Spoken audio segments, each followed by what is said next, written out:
Hi guys, I'm so sorry. I owe you a video from like yesterday and I got too busy and then I got too tired. And so if I would have tried a video when I wanted to do the video, it would not have made any sense and it would have been like 45 minutes long of like weirdness. So I wanted to start today's video with an article that I think you will find very interesting. This is from the ACLU.org and it is titled Court Rules Public Officials Can't Block Critics on Facebook. This is by Vera Eidelman. It was written in January of last year. It says, one of the core purposes of the First Amendment is to allow people, regardless of their views, to hold the government accountable through expression. It's kind of like what we do in the Facebook group, right? We're kind of like a watchdog group. So if your elected representative has an official Facebook page where she invites comments, can she block you from commenting because you criticize her work? According to the Federal Appeals Court, the answer is a resounding no. Mayor Dusty Escapol, for example, he has a Facebook page. It says Mayor Dusty Escapol. And that's an official use page, right? Because he's a public official. He can't block anybody from that page. He can't delete anybody's comments because it would be considered violating that person's First Amendment right. So he can delete or block anyone on his personal page. Just can't do it on his official page. Not that it matters, because he rarely communicates with us on his official page anyway. Not like the mayor of Bisbee, by the way, which I'm not super fond of. However, at least he communicates with his constituents like daily. And especially in this time when people, maybe aren't leaving the house so much. Anyway, so the reason why I bring this up is because we have a candidate who has some people blocked. Now, this candidate is not a sworn-in public official, so it's okay. She's well within her rights to block or delete somebody. However, as a public official, she would have to unblock this person. Or people, actually. I think it's multiple people. Now I'd like to address some of the drama queens. So for those of you on YouTube that aren't in the Tombstone Concerned Citizens of Tombstone Facebook group, which is a private closed group, it's sort of a watchdog group. It started that way to keep an eye on our local government and keep people informed about local issues, right? So we share and exchange some concerns that we have about what's going on in our city, and sometimes national and state news. We share that too because we're in a weird time right now. I am the admin of the page and I'm kind of loose about like what gets posted and the content. I really only have like one or two strict rules, and that is that you can't share or create a post that intimidates or antagonizes a private citizen.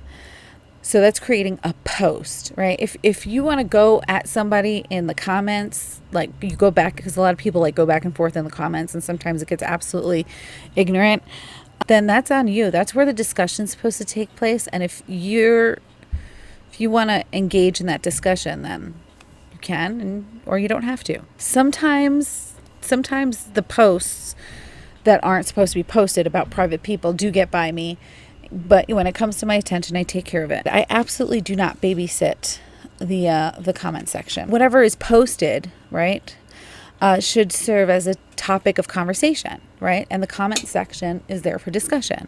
So if someone wants to act a fool in the comments, it's your choice to engage in it or not. Now, if someone is threatening physical violence, you should report it. You should report it to the proper authorities. I don't think this is something like I really have to say, right? Right? Okay. So we are about a month away from an election that will decide a mayoral seat and several, or a few at least, city council seats. And the mayoral race is hot right now. It is piping hot. So we have 3 candidates. We have Dusty, Sherry, and Steve. Emotions are high right now. We're a month away from like preliminaries, right? Primaries, right? So what typically happens during election seasons? During election time? Scandal. Scandal. You have to expect this when you throw your hat in some kind of political race. You just can't go into something like this without coming out unscathed, okay? Now, your public record is going to be made very, very public if you run for political office. It's just a fact. It's just what is that? Occupational hazard. Okay. So like I know some people, I have some homegirls who I love very much, who I think they're wonderful, excellent people, and I trust them. However, if they were to tell me they were going to run for some kind of political office as well as I know them, I would be like, no, girl, no, you not. They will tear you apart with your history. You know, some people are wild. Some people make mistakes. A lot of people make mistakes in their life. Everyone makes mistakes, I should say, in their life. Not a lot of people. Everybody makes mistakes in their lives. And sometimes those mistakes go on public record. So, you know, it is what it is. Anyway, there's a dude in the group. He's rude. He's crass. He's bombastic. Okay. And after a few line crossing posts a few months ago, I had to check him. This was several months ago, actually. And he has since composed himself, and he's been contributing accordingly, right? So he's kind of changed his approach to how he's disseminating information.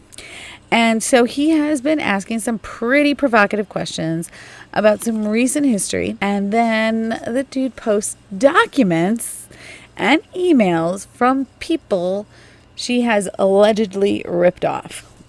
Well, a handful of her supporters, and she only has a handful of supporters, they're all freaking out and crying victim. And I'm like, what?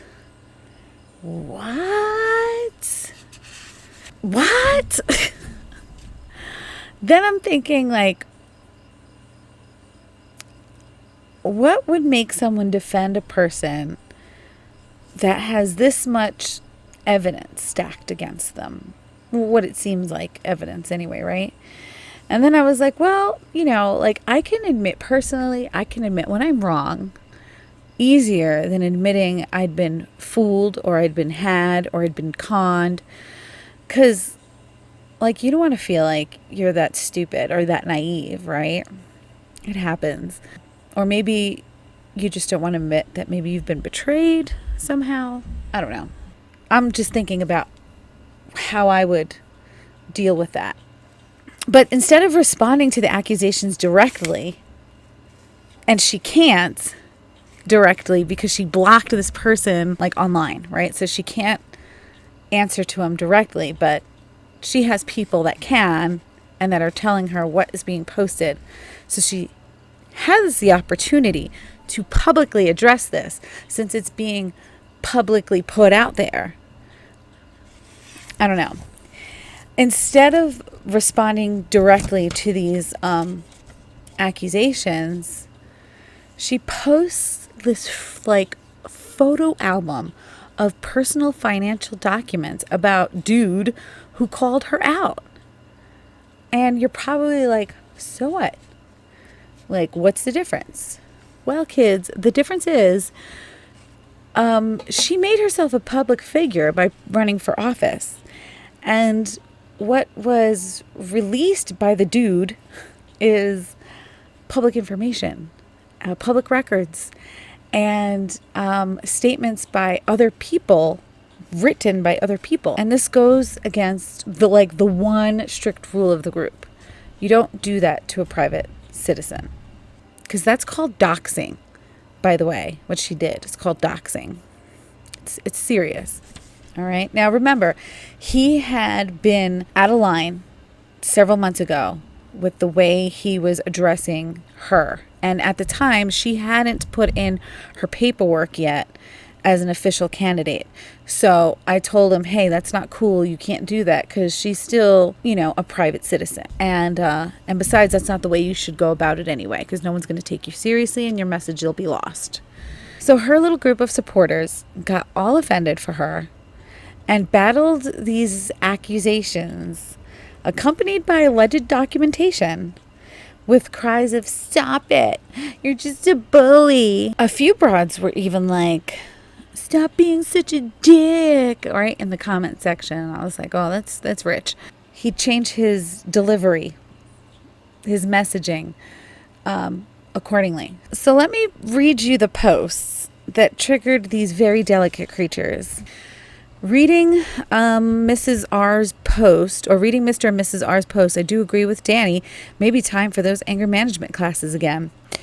Any petty name calling there? Maybe it's petty, but there's no name calling. Mail-in ballots are coming. Remember, this election is about improving business. Don't forget Sherry Rudd has had several failed businesses. Do you want someone like that to improve your business? How could she run a city when she can't keep her own business afloat without a lawsuit? And then refers to a case number. There's no petty name calling there. There is an accusation of having several failed businesses. And I have a feeling the proof or lack of proof of that will be coming to light very soon. Just saw all of Sherry's posts of all those documents she posted were on Big Head. Big Head is a mascot that they were fighting over. And it's just a post about that. Again, no petty name calling. So far, I've had 4 or 5 people say they don't like what I'm posting about one of the candidates running for mayor. Maybe it's time for a poll. I'll leave it up to you, concerned citizens. Should I continue or should I stop? No petty name calling there. Here are some of the documents Sherry lied on. Remember, these are official county documents. First time doing this, hope it comes out. No petty name calling there. And now, just for reference, what he posted was pictures of documents of her application to qualify as a candidate for mayor, right?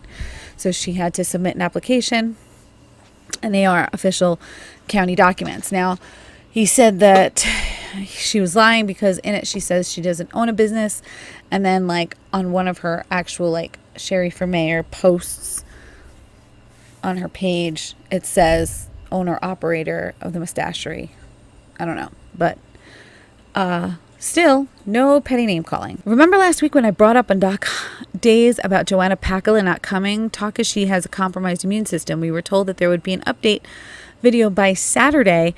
What happened to that? If it's true, why are they still using her name when they know she's not coming? If they know she's not coming, shouldn't that be announced? Again, no petty name calling. I think there's one more. There's a few more. But there's no petty name calling in any of these. Just heard that Sherry sent a message to concerned citizens to try and block me. Truth hurts. No petty name calling. After all the hype about the Sherry meet and greet, simple question, how did that go? No petty name calling. If I were her, I would just kind of take a little bit of a long vacation. I don't know. Anyway, I don't know about you, but when it comes to a person I'm electing to have influence, discretion over the city's finances and policies, I'd like to know that that person is of good, strong moral character. Now, I understand, and I'm not a fan of bringing up someone's dirty laundry from 5-10 years ago. I think that's stupid. I think it's unproductive because everyone is redeemable. And like I said, everyone makes mistakes. And sometimes those mistakes are on public record, which isn't pretty or fun. But people change. However, when there is a history, a recent history, or a pattern of a kind of behavior, shouldn't red flags go up? I just think it's weird that I mean, red flags, for me, it's bells, whistles, flags, sirens, all kinds of, I don't know about this, but we have to be honest about what's happening here. This is an important position in our city government. We have to take it seriously. And so when you see things like this, you really have to, question it and make sure that, you're, what are you really supporting here? Like, so I know some people didn't know. Some people are new and they don't know, which is, something else that we really need to focus on. There's a lot of new people in town who bring a lot of value, who have a lot to offer the city, and they might not know some of the things that have happened in the recent history, and they might not know, some of the dynamic. And so when they make assumptions, you can gently educate them, okay? They absolutely have a right to an opinion on what goes on in town. And they're paying taxes, right? They're contributing in some way or another, usually contributing. There are positive, happy, shiny rainbows and bunny Tombstone groups out there, but this is not one of them. In this group, we talk about real shit. And sometimes we have to get uncomfortable in order to grow and move forward. And that's the problem with the city. Everyone's too comfortable. They don't want to grow. They don't want anything to change. And they don't want to. And I'm not saying Tombstone, the concept of Tombstone, its historical concept has to change. But the world is changing around us. And if we don't catch up, it will leave us behind.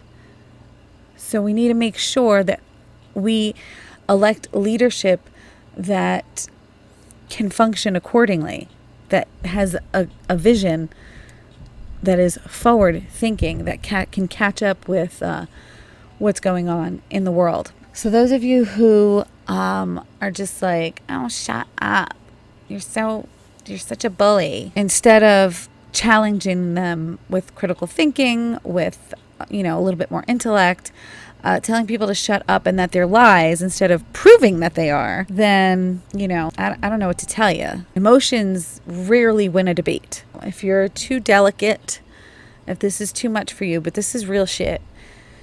If you want to vote for somebody based on emotion or based on gender or anything else, then that's really unfortunate. I guess that's all I have to say. And tomorrow I will be doing a video analyzing the poll, so it probably won't come out till Saturday. Analyzing the poll that I put up, and we'll be talking about that a little bit. And I hope you guys have a wonderful day. I love you guys. Don't be such a pussy.